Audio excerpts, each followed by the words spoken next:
안녕, 반가워. 난 이달라 제키야. 오늘 저녁은 치킨인데 치킨을 픽업하러 가는 길에 언제 어디서나 영어 연습, 영어 쉐도잉을 하기 위해서 영상을 이렇게 켰어.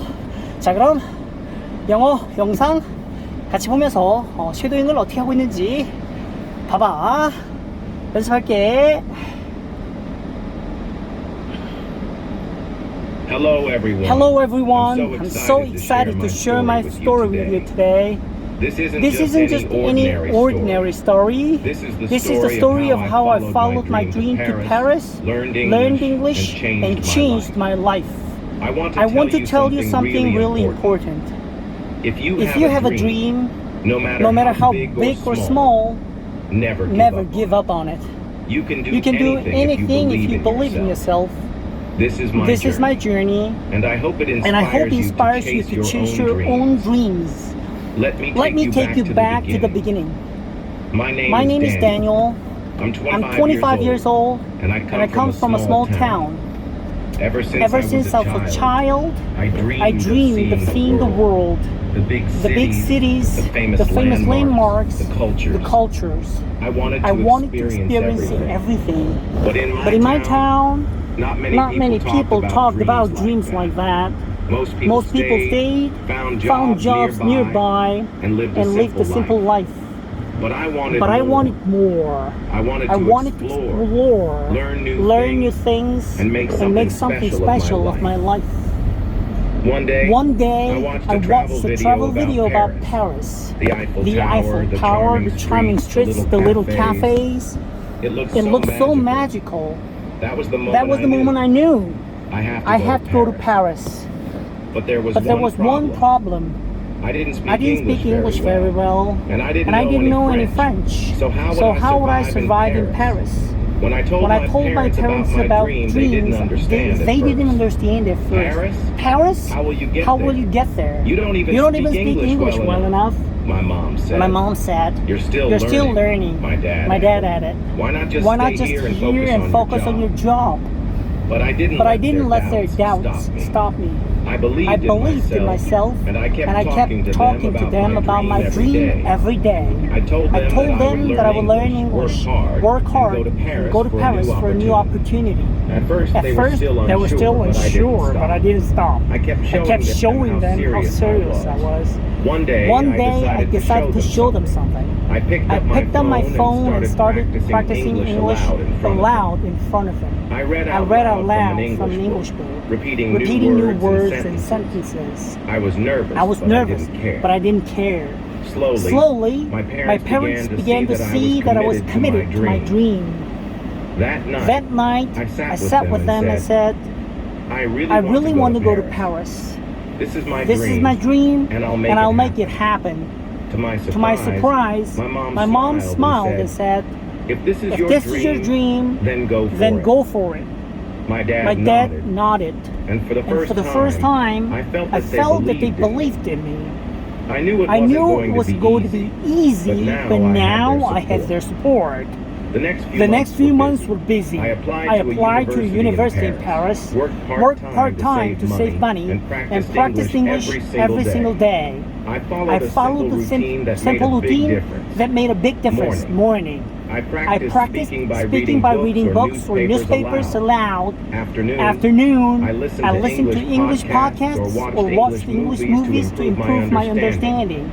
Evening, I wrote short stories in English to practice my writing. There were many days when I made mistakes. Sometimes I didn't know how to say something, or I felt embarrassed. But each time I knew that mistakes were part of the journey. Slowly, I became more confident in my English skills.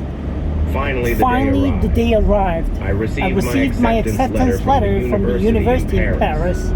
I couldn't believe it. I was really going to Paris. The day I left for Paris, I felt both excited and nervous. My parents packed my bags with love. My mom gave me a small notebook saying, write down everything you learn and everything you experience in Paris. At the airport, I felt a mix of emotion. Nervous, but so happy. I said goodbye to my parents with a promise, I'll make you proud. The plane took off, and as I looked out the window, I thought, this is it. My dream is finally coming true. When I arrived in Paris, everything felt new and exciting. The streets were full of life. People were speaking French all around me, and the buildings looked amazing. But I quickly realized one thing. I had to use English to survive. From ordering food to asking for directions, I needed to speak English everywhere. The first time I asked for coffee, I was so nervous. My words came out slowly and I made a mistake in my sentence. But the cashier smiled and said, "No problem, take your time." I felt relieved. That That night, as I sat by the window of my small apartment looking at the Eiffel Tower, I couldn't believe how far I'd come. I had made it to Paris, but but now a real a real challenge was just beginning. When I woke up on my second day in Paris, the sun was shining through the window, casting a warm glow over the fruit.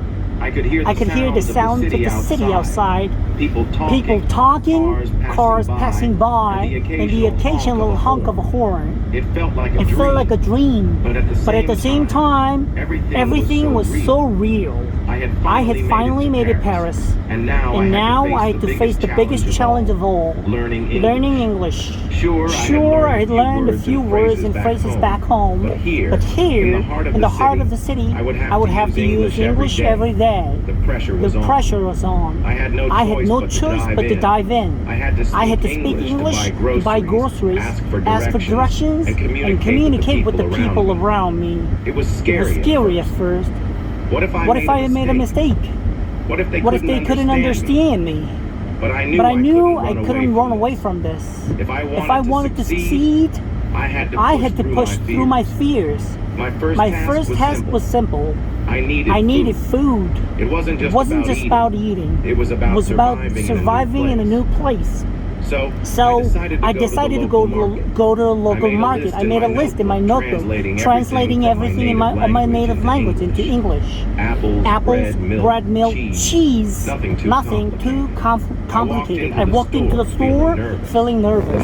The moment I stepped inside, I felt a little lost. There were so many people and everyone seemed to be moving so fast. I took a deep breath and walked towards the fruits and vegetables. Excuse me? I said.